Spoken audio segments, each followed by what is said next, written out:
welcome to our third BYOB book chat. For anyone who hasn't joined us for one of these before, I'm just going to give you a quick rundown of how the evening's going to go. We've got about 7 presenters, and we're all really excited to tell you about some books that we've read recently and that we've enjoyed. Anybody in the audience, if you have a comment or a question, you can throw those in the chat and we'll get to them. Or if you have a book that you want to recommend, maybe something that you read recently and you want us to know about, you can also put that in the chat and we will discuss them at the end. Joining us tonight, we have some people from the library as well as the bookstore of Glen Ellen.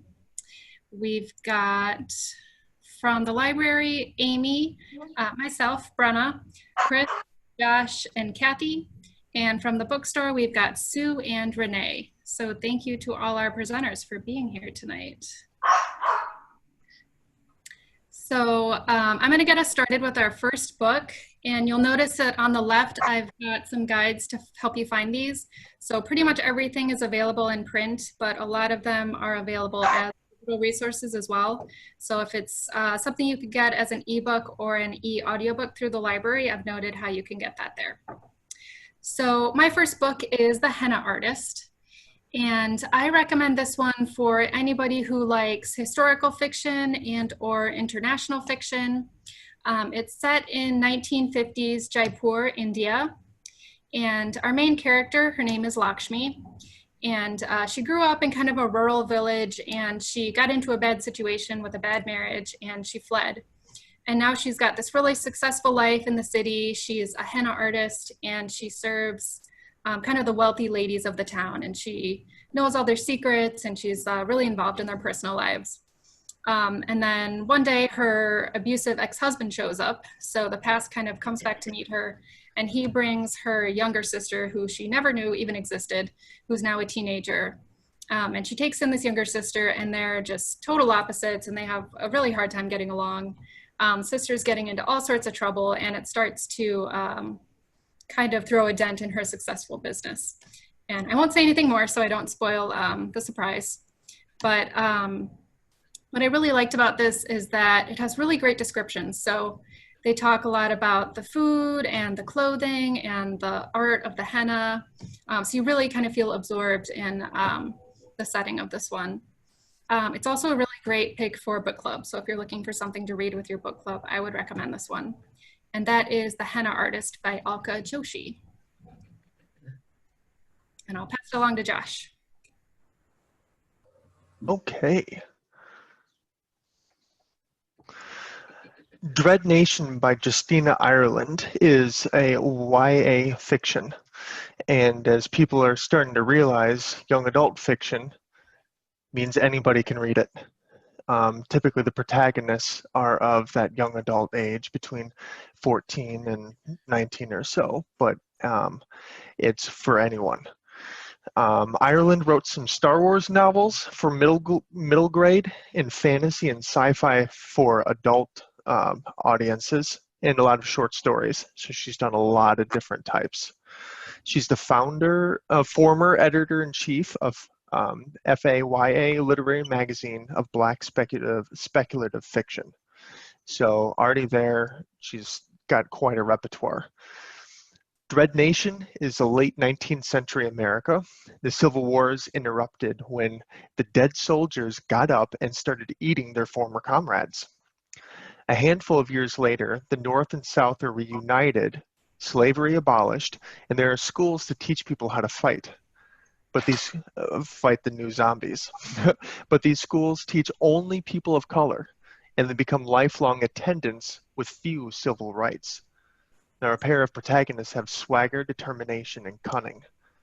The story is an incredible analogy. It's also just a straightforward six-shooter slinging racism and zombies, dirty, dusty tale. I've got a couple of quotes here that I think let you feel Ireland's voice really well. Catherine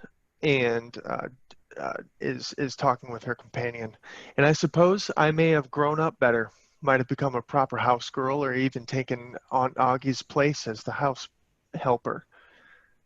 I might have been a good girl if it had been in the cards, but all that was dashed to hell the 2 days after I was born. when the dead rose up and started to walk on the battlefield in a small town in Pennsylvania called Gettysburg. Survivalists, opposed to the egalitarians, who is the group who have racial equality goals, believe that the continued existence of humanity depends on the securing the safety of white Christian men and women, whites being superior and closest to God. So they might set about rebuilding the country in the image of its former glory, the way it was before the war against the dead. See, the problem in this world ain't sinners, or even the dead. It's the men who step on anyone who stands in the way of their pursuit of power. Luckily, there will always be people like me to stop them. So again, this is a fantastic analogy, and it's a great read, straight Western adventure.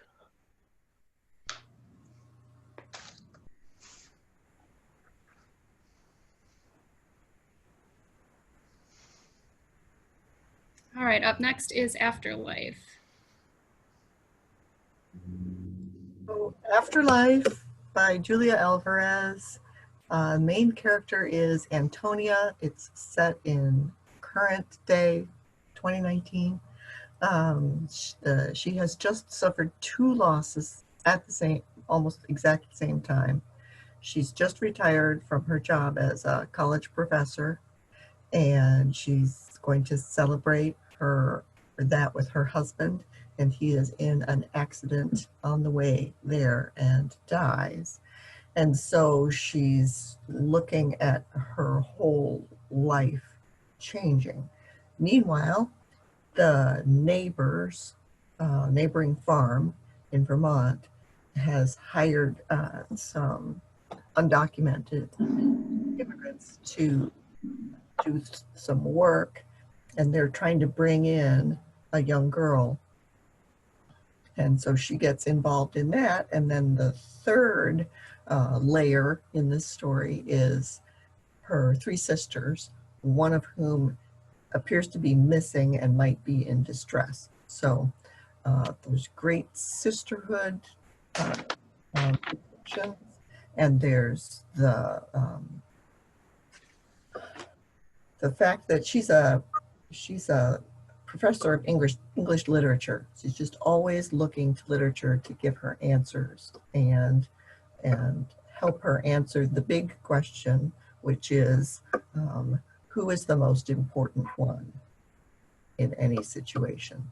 And so I just loved the way it was written. It's just from the one character's point of view, and that it's full of life, even though it's kind of spare. It's a book that's full of life and afterlife.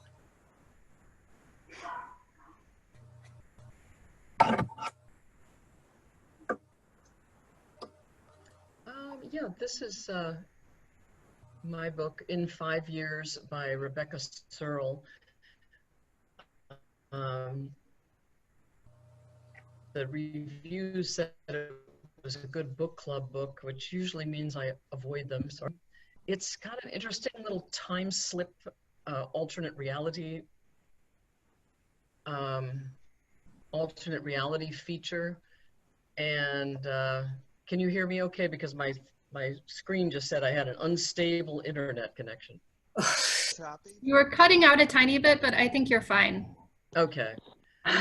That's unusual, but yeah, so this is a real New York story. The main characters really love New York and know everything, where everything is. The main character is a corporate lawyer who has her whole life kind of planned out. She's a very type A person.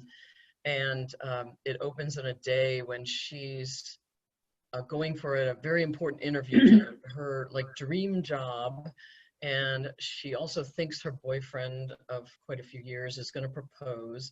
And she goes to this interview and she thinks she aces it. And one of the things they ask about is, where do you think you will be in 5 years? And she's got this great elaborate answer. And when she goes out to dinner with her boyfriend, he proposes to her, just like she thought. And when they go home, while he's cooking something, she falls asleep and wakes up in a completely different apartment with a different ring on her finger. And when she looks at something, I think it's on the TV or something, it says it's the same day, 2025.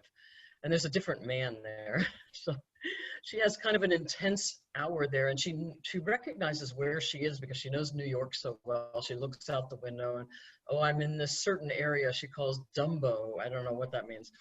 And then she falls asleep again. When she wakes up, she's back in her place with her fiance, and it really throws her off her game. So I hate to give away too much about how it develops, but this person that she saw in this dream or vision or whatever it was, it does show up later in her, a little bit later in her life. And so it really confuses her. And it's kind of, so it's a literary book. It's beautifully written in terms of relationships. She has a best friend who has a very difficult experience going on, and so it's a tearjerker. They compared it to Me Before You in terms of sort of difficult choices you had to make. And what was another one? The Two Lives of Lydia Bird by Josie Silver is another one that's out right now that is a little similar, where people have sort of an experience of an alternate reality. So yeah, that's In 5 Years by Rebecca Searle. I'm on hold for that one, Chris. I'm really excited to read it.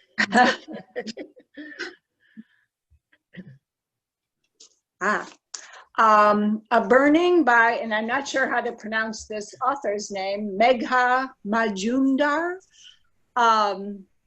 is on the dark side. So if you want a light summer book, this one will not be for you, but it is so good. And it is surprisingly a debut novel, which also is shocking because it's written so well and it's just crafted so well. You know, it's not just a linear plot line, and I always appreciate that. It takes place in India, and at the beginning of the book, there is a terrorist act that occurs where a train pulls into the station and the windows are just open a little bit, or only can open a little bit, and people, these terrorists throw torches into the train, and the passengers are all locked in the train, and so everyone dies. And this is, they claim it's terrorists who did it. And then you start meeting the main characters of the book. And the first one is a young woman named Jivan, and she starts out, there's this one night where she posts something on Facebook, and she wakes up in the morning, it only gets 2 likes. And so the next night she tries something a little more outrageous, and she makes a statement about the government, maybe the government is a terrorist group or something. Well, that got a lot of attention, and the next day she is arrested and thrown in a prison. Eventually she's put in isolation. She, you know, it appeared she did not have anything to do with this terrorist attack. But, and there are 2 characters who could potentially testify on her behalf and show that she didn't have anything to do with it. And the first one is a transgender woman named Lovely, who aspires to be an actress. And Jivan was actually teaching her English and was carrying books to her apartment that night. And so she could testify and help her out. And then there's a man whose name is P.T. Sir. And Sir is was a PE teacher. And all the characters in this book are really trying to get out of poverty, however you can do it. So Lovely wants to be the actress. Jivan was translating, you know, teaching people English, and she was trying to get herself out of poverty. And P.T. Sir was, got involved with a politician. And so it just shows the, well, somewhere I read that the theme was how power works on the powerless. And so these, for example, P.T. Sir, he could just say, I had her in PE class and she was a nice person. But the politicians that he's trying to, you know, ride on their coattails and get to power, they really just want to have this thing solved, and they want the terrorist to be Siobhan, and she's done it, and that's it. So no one wants anyone to testify on her behalf. And the book is kind of shocking, it's dark, but it is so well done. And so if you're looking for not a light summer read, I highly recommend A Burning.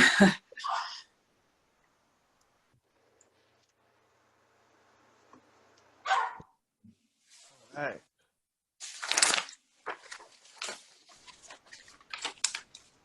Trick Mirror, Reflections and the Self-Delusion by Gia Talento.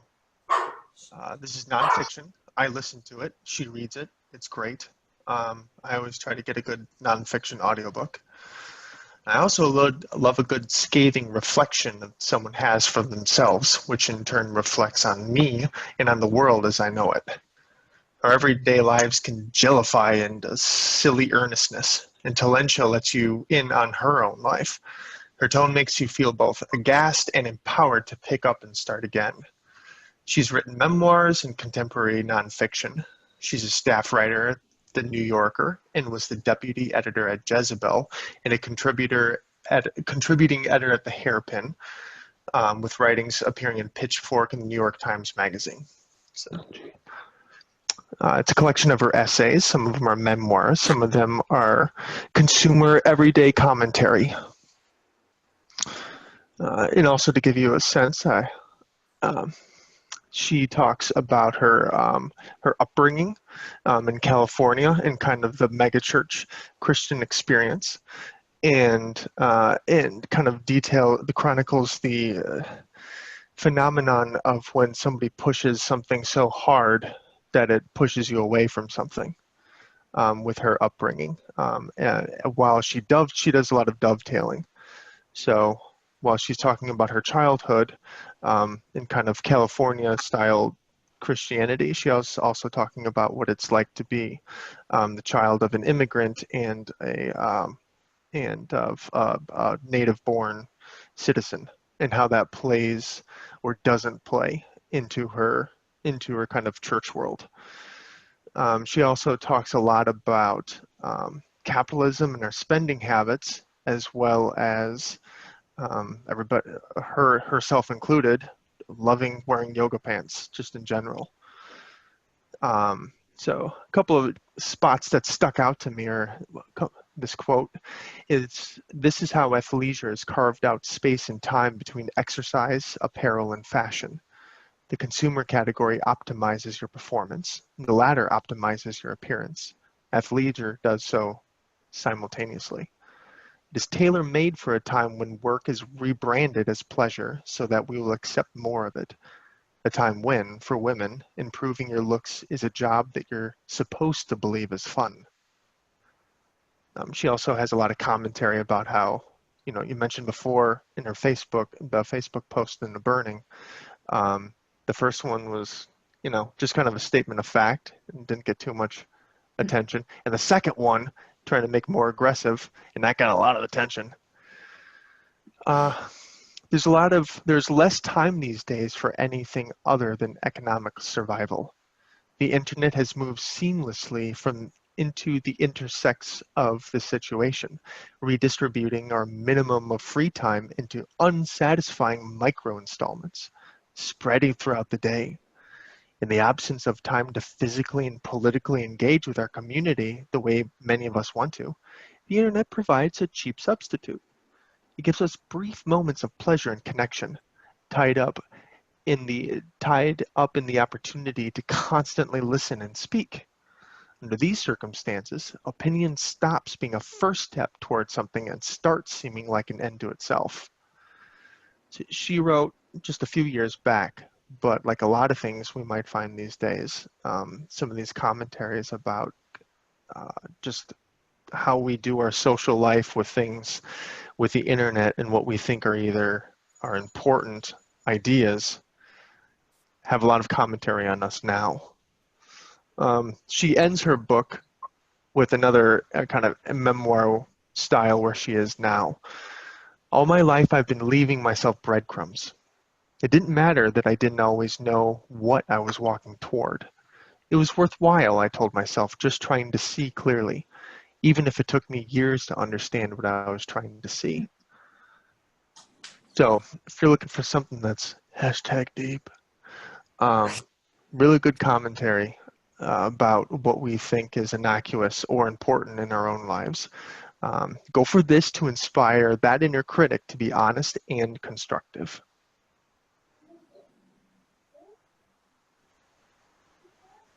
All right, my next book is Get a Life, Chloe Brown, and I'm just so obsessed with this book. It was my favorite romance novel that I read in 2019.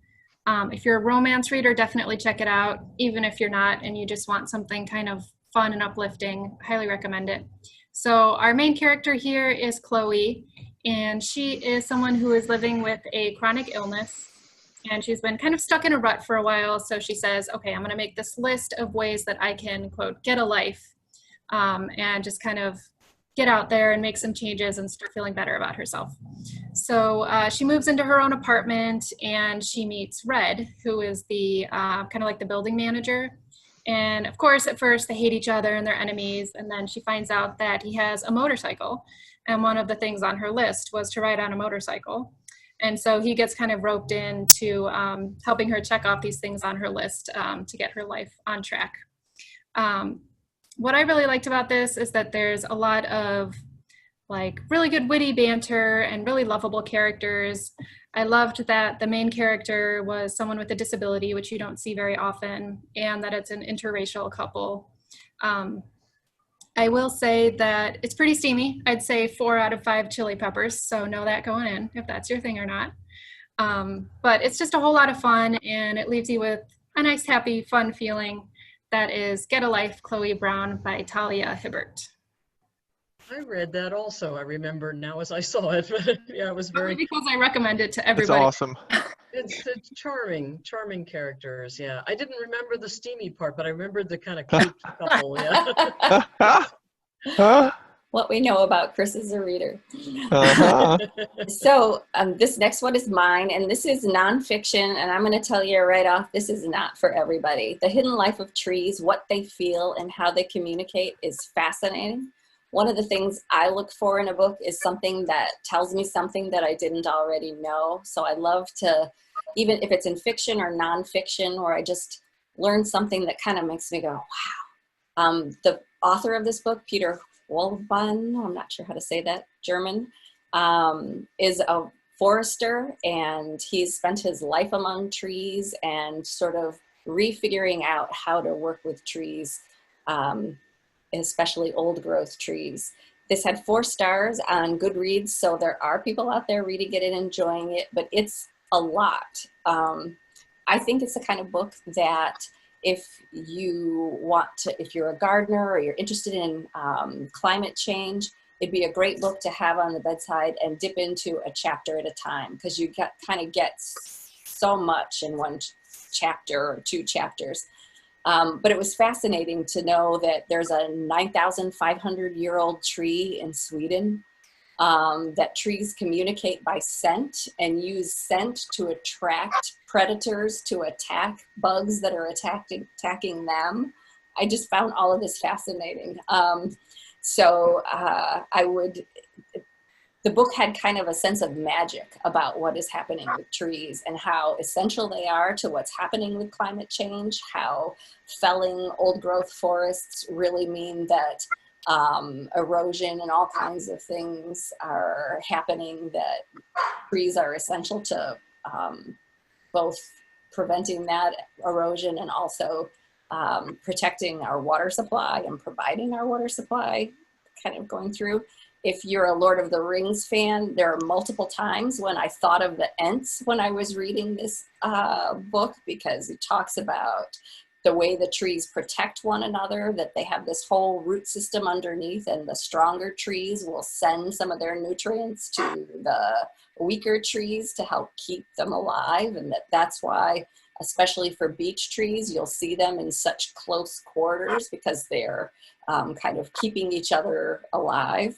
So there was a lot in this book to really kind of hang your mouth at. My brother-in-law is a forester, and I think he would love the book. But I would definitely say that I will look differently at the trees when I walk in the Arboretum the next time. But I think that this is a fascinating book, best taken in small doses. Go ahead. I was going to say there's a big, pretty picture book of it too. That is. Oh, is there? Can you get it at the bookstore? Yes, you can. I actually got this book from the bookstore. My book group was reading it, and he is a very good writer. He writes very lovingly and almost anthropomorphically about the trees, but he is a forester, so he's steeped in his own knowledge. He's also written a book called, I think it's called The Secret Lives of Animals. So it's kind of extending, and he does make the comparison that the trees are like animals. And so it was very interesting, but it was a little bit of work. Now, I can promise this was not planned. Oh, there you go. I love it. Oh, good. Was it the Ents that got you? Yeah.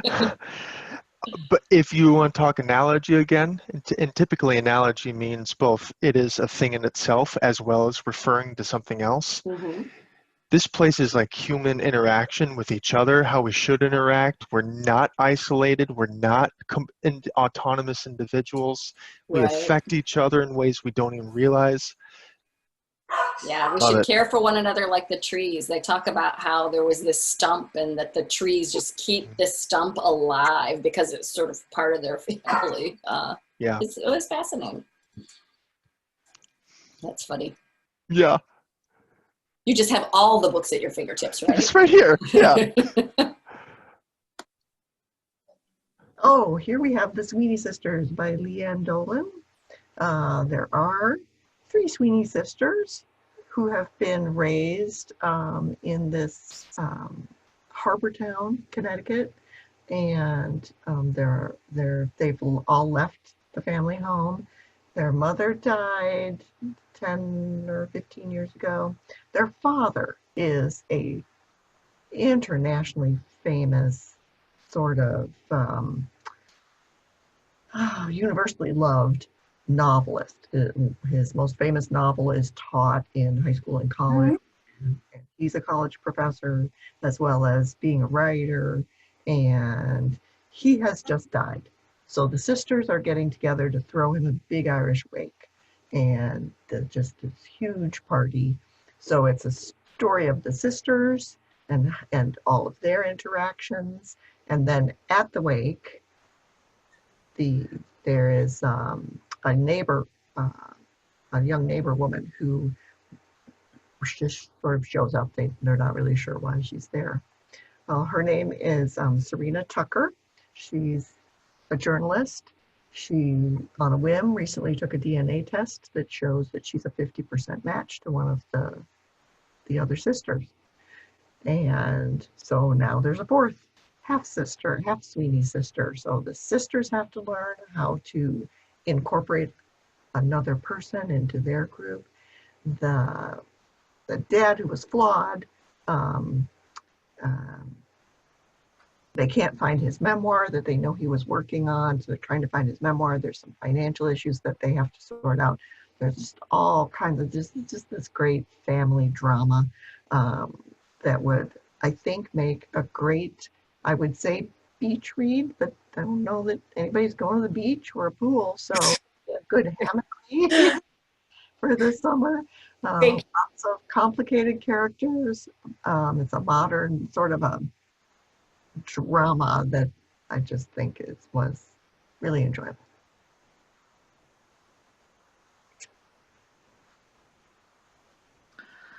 Okay, so ttyl by Lauren Miracle. It's one of my favorite books personally, even though I've really outgrown it reading level wise.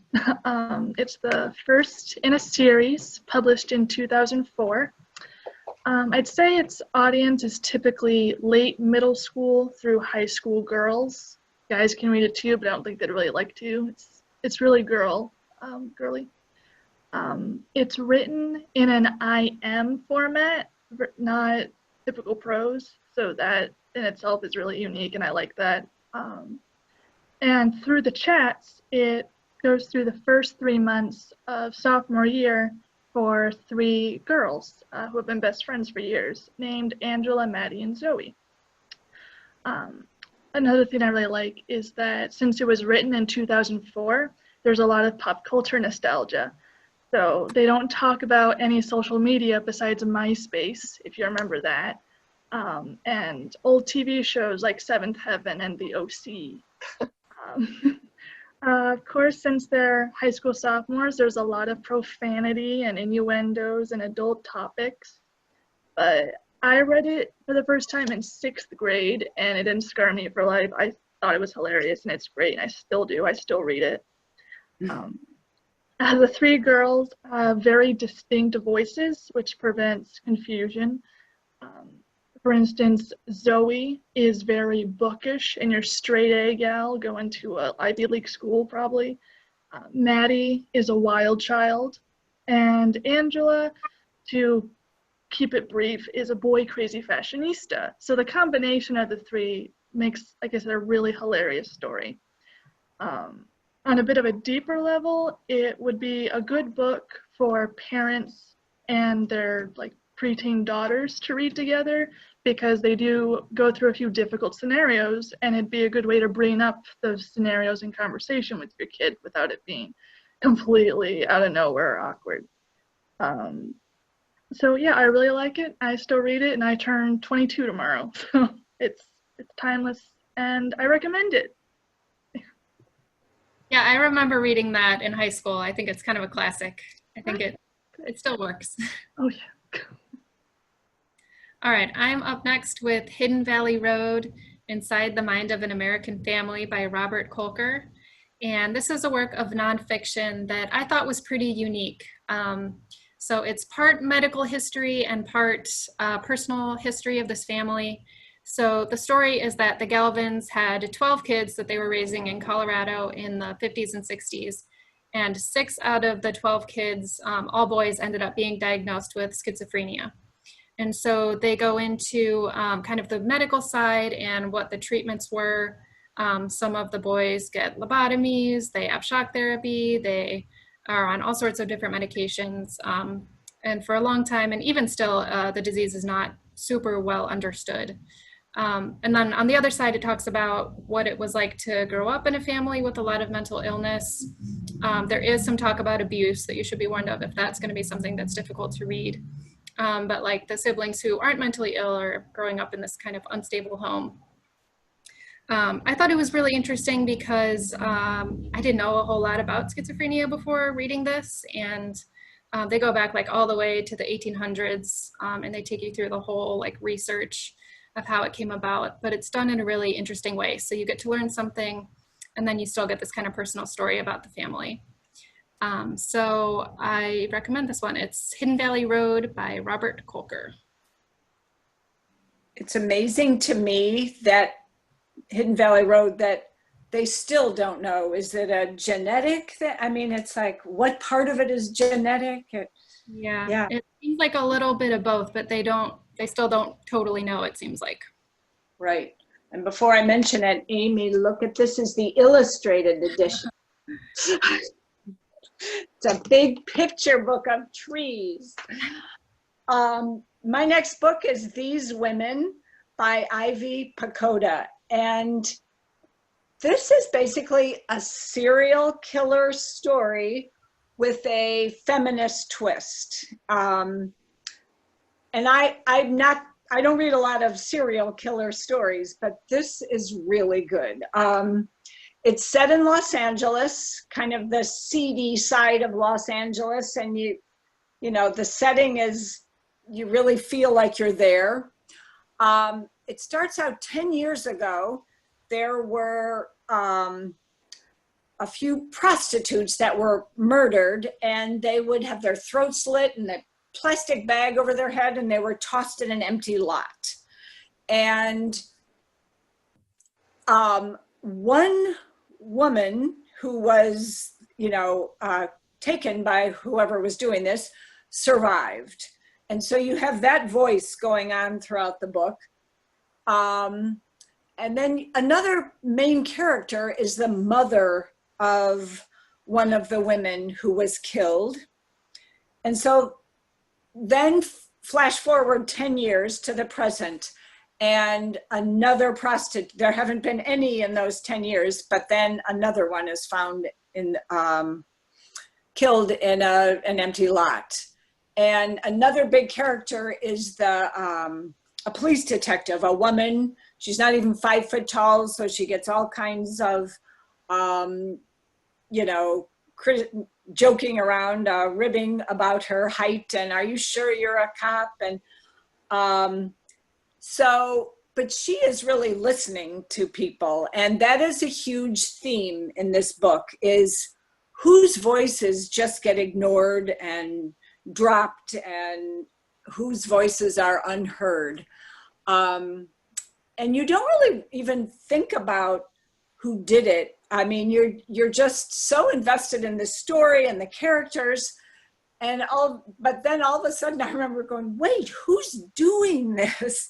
And there's a, you know, big twist, and it's just so well done. The writing is amazing. And so you don't have to like serial killer books to want to read this. It's so entertaining. And it's perfectly titled too, These Women. I mean, there are just all these women that are characters and talking and not being heard.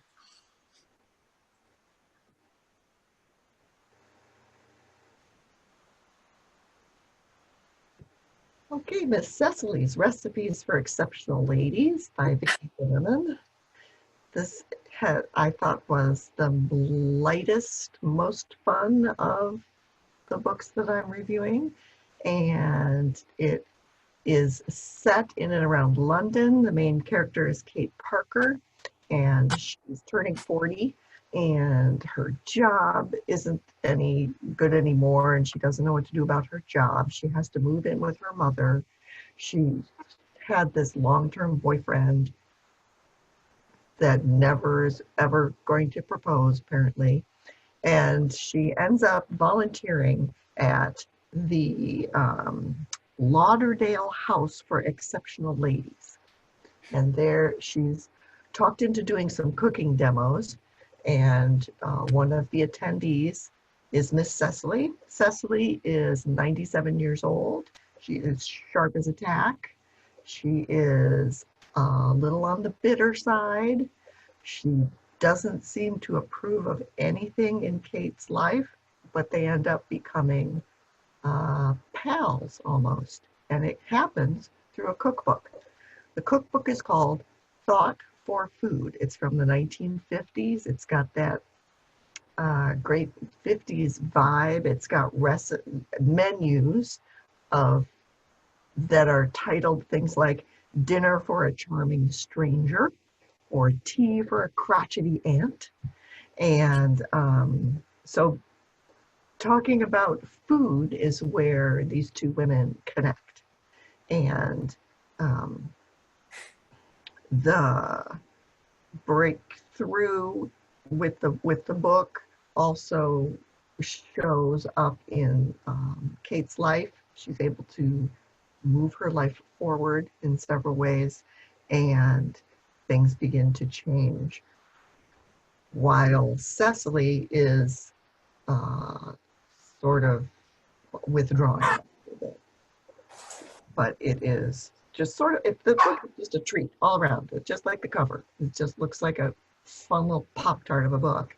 And The best thing, which I didn't know about till the very end, I'm gonna not, I hope, spoil it for you, is that it's based on the author's grandmother, who wrote a book called Thought for Food. And just so many parallels. She took a lot of fictional license with it, but it was just so much fun and lots about food and a little bit of a love story.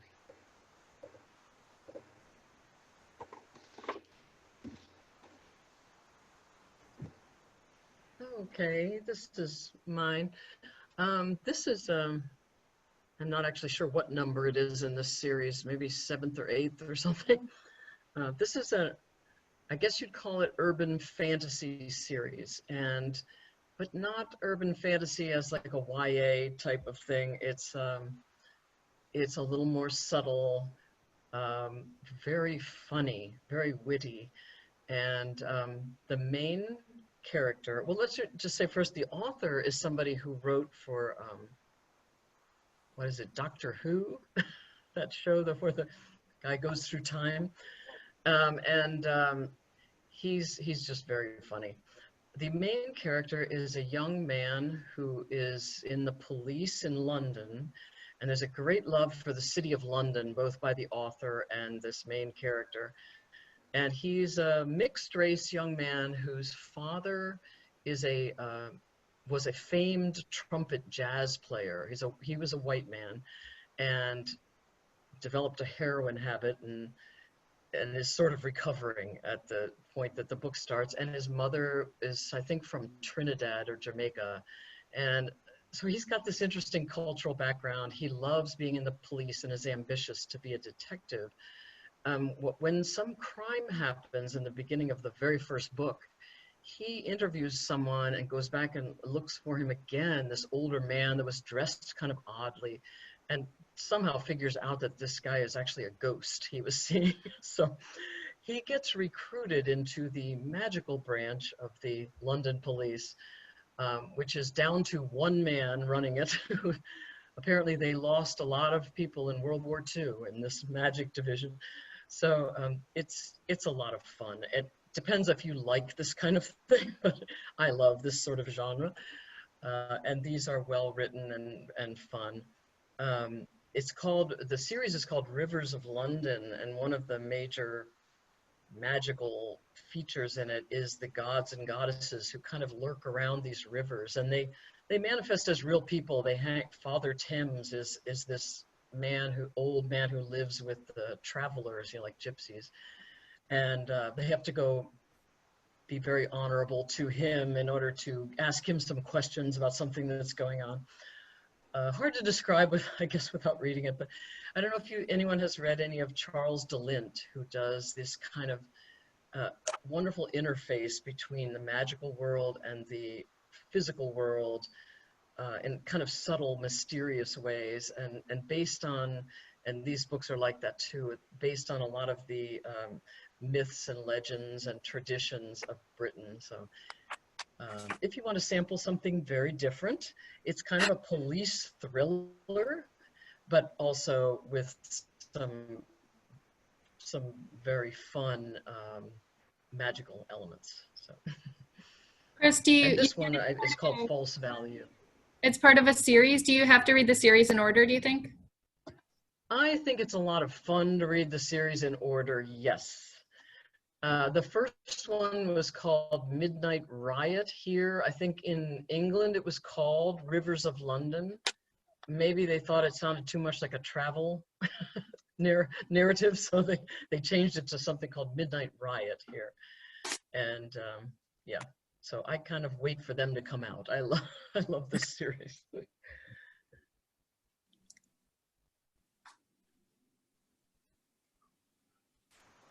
That's me. So Clap When You Land by Elizabeth Acevedo is a new YA book written in verse. There's so much I love about this book, about this writer. She has just got such an incredible voice. She won a National Book Award for her book, The Poet X, and that book just things. I mean, you can just, if you've never read a book in verse, I highly recommend it. There aren't as many written for adult, and I think somebody should really get on that, I don't think. But there are several YA novels in verse and youth novels in verse that are just some of my favorite books. This book, I told you I like to learn something new. And I don't know if anybody, raise your hand if anybody else remembers this, but in November of 2001, there was a major American Airlines plane crash in New York. And it happened 2 months after 9/11. There was this panic that it was another terrorist event. Turned out it was pilot error, and then you really didn't hear about it. But it was one of the largest fatal crashes in the States. 260 people died. And the plane was going from New York City to the Dominican Republic. So this book is about the impact that crash had on the Dominican community in New York City and the Dominican Republic, back in the Dominican Republic itself. The two girls profiled are both teenagers, one living in New York City, Yahera, and Yaheda, I think is how you say her name, and then Camino. And it turns out they have a family member in common who dies on the plane crash. And the girls don't know anything about each other. And that's one of the kind of the themes through the story, is how this event drastically impacted both communities in New York and in the Dominican Republic, but also how all of a sudden secrets start to come out, because Camino in the DR is waiting for her father, who is coming for her birthday, and Yahera loses her father in the plane crash. And it's that kind of pivotal event that ends up drawing these two girls together. They're fascinating characters in their own right. Yaheda in New York is a chess prodigy, and she has suddenly stopped playing chess, and that had been a source of conflict with her father. And we find out kind of why that happened. And then in the Dominican Republic, Camino lives in the barrio, but she lives in one of the nicest houses with her aunt, who is a healer. And she's a brilliant student. Her father back in New York is sending her money to go to private school because she wants to be a doctor, and has dreams of living with her father in New York so she can go to Columbia. So of course all that changes when the crash comes, and you find out what draws these two girls together, and gives you kind of a reimagining about what actually makes up a family, and what seems like might be a lost dream can kind of be reborn. And it's a great portrait of both places. You get a real sense of New York City, and an even richer sense of where Camino is living in the Dominican Republic. So you really see kind of the immigrant experience through the father who is in the crash. And then you also see what it's like to be a native born, and then to yearn to be in that place, but have some of the restrictions of not necessarily being able to get papers to go. So it was a great story, verse. I highly recommend anything she writes. Her voice is just, and if you can listen to her on YouTube or even narrate her own work, it's even better in her own. In fact, Amy, I did the audio of both Poet X and Did you? Land, and unbelievable. I cried. I mean, she is such a powerful writer and speaker. Oh my God. And she wanted, clap when you land. The title refers to when, and I've experienced this too, and maybe you have, but it is just a known thing when you are on a flight from New York and you land in the Dominican Republic, everybody on the plane claps. And her comment is it, you know, thank you for landing? Are we clapping for the pilot, or are we just so glad to be back in this earth? And so that's some of where the title comes from. But Yeah, she's. I'd say the same thing as Sue, that I'm waiting to read this one till I can get it on audio because she's such a great narrator. Yeah. She's so good. Oh, Yeah. I heard her read some of it aloud on one of the recent Kidlit things that was out, and I could just listen to her, like, I don't know, read my grocery list. She's got a great voice. that's exactly right. But anyway, I recommend it. Great book. All right, my next book is called Dear Martin by Nick Stone. And this is a young adult novel, but as Josh was saying earlier, you don't have to be a young adult to enjoy it. So the main character, his name is Justice, and he goes to a private school and he's bound for the Ivy League, but he doesn't always feel like he fits in at the prep school, which is primarily white. And there's an incident early in the book where he is going to pick up his girlfriend from a party because she's been drinking, and he's being the good boyfriend. He's going to go give her a ride home. And a police officer sees the situation and mistakes it for him trying to kidnap her. And it leads to this really unpleasant altercation, and he's kind of traumatized by it.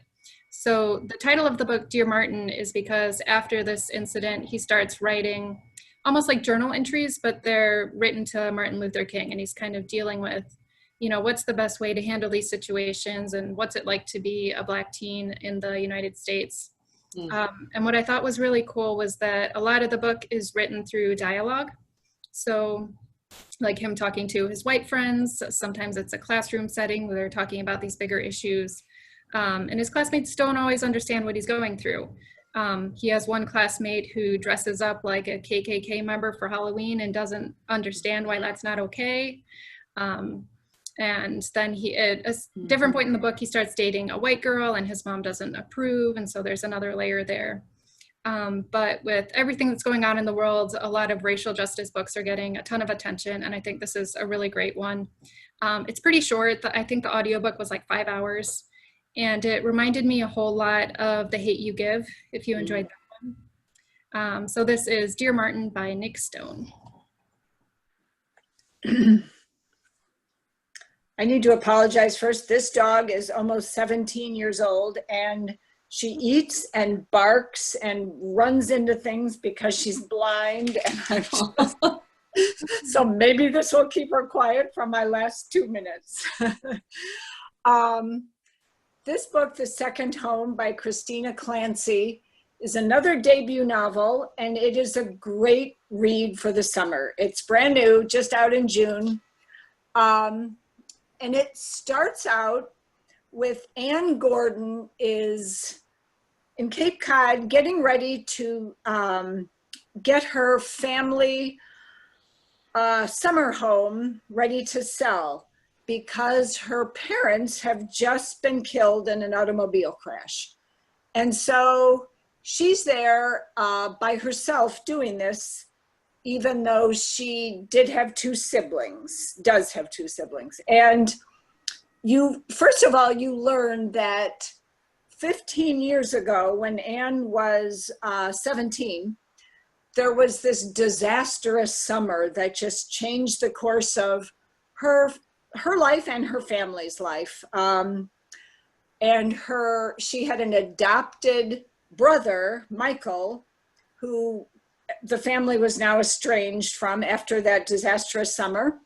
And her sister, because of that, the happenings during that summer, just left and basically surfed all around the world for that whole time, and didn't even know when her parents had been killed because she was out of communication and off surfing somewhere. So Poppy is that sister, and she finally arrives to help Anne, settle that part of the estate. And Poppy's like, no, there are all these memories of this house, we can't sell it. But Poppy can't settle down anywhere. So finally, Poppy and Anne decide that, yep, they're going to sell it.